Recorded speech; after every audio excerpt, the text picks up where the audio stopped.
Hello, students, and welcome to the Week 5 Overview Recap. Last week, we started class with this question. What does an inquiry-based social studies classroom look and feel like? When you step into that environment, what is happening? What's going on? What are the actions? What are the resources? What are students doing? What are teachers doing? What does that classroom based in inquiry, perhaps even based in social justice, look like?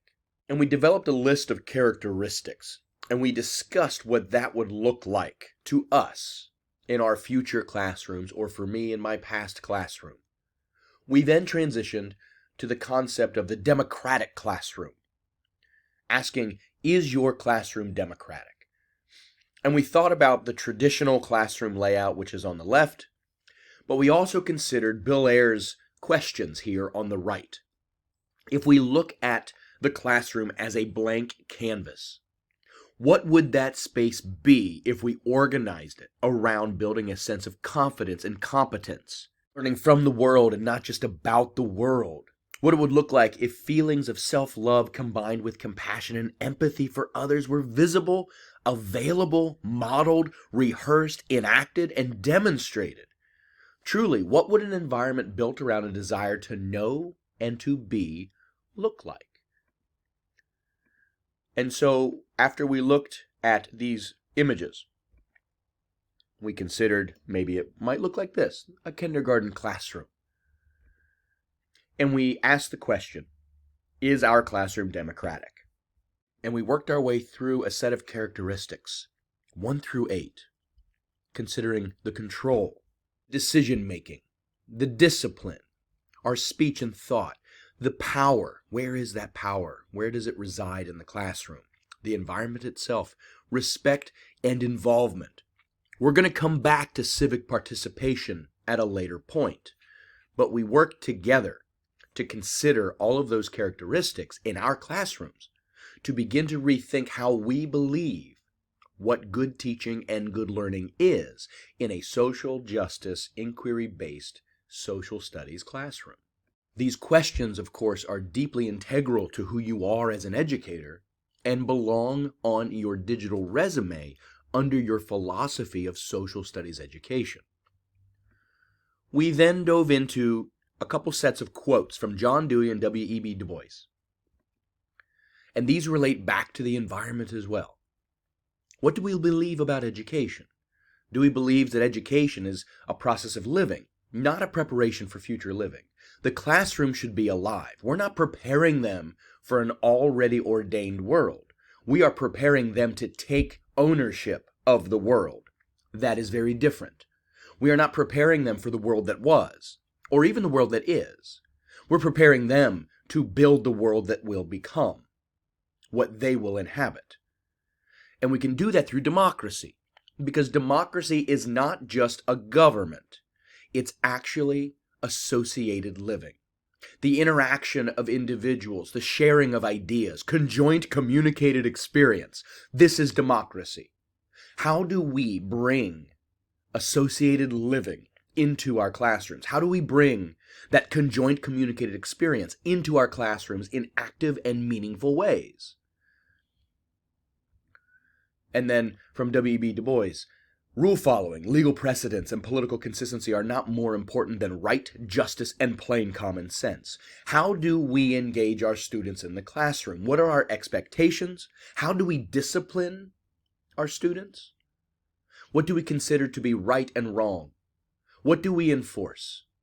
How do we engage our students in understanding policies, authority, power, and the ability to protest, perhaps, or to speak up against injustice? And echoing Dewey, the school itself is not a place where youths are taught to earn a living. Living is not earning. Earning is for living. The man that spends his life earning a living has never lived. Education that trains men simply for earning a living is not education. Do not train your students to bubble in answers, to perform the mechanical tasks. Don't become a clerk. Teachers engage in creating an environment of learning in their classroom. It's not a textbook. It's not a resource page. It's not a handout or a worksheet. It's not memorization. It's not testing that trains a man for some future that you've already preordained. We have to allow them to develop their abilities so that they can take ownership of their tomorrow. And another quote that I couldn't find a source for: children learn more from what you are than what you teach. And I think that's important to think about as well. How do you embody?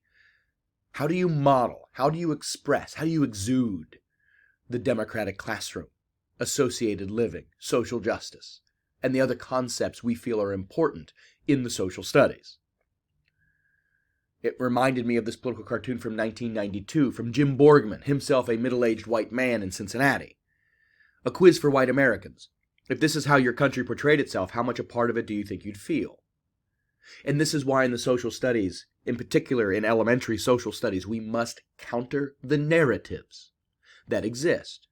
There are curricular narratives. There are stories that are told to our students that we repeat and we continue, that need to be challenged to find other voices, to find other stories that bring about a stronger and more robust understanding, expression, application, empathy, perspective, self-knowledge of social studies.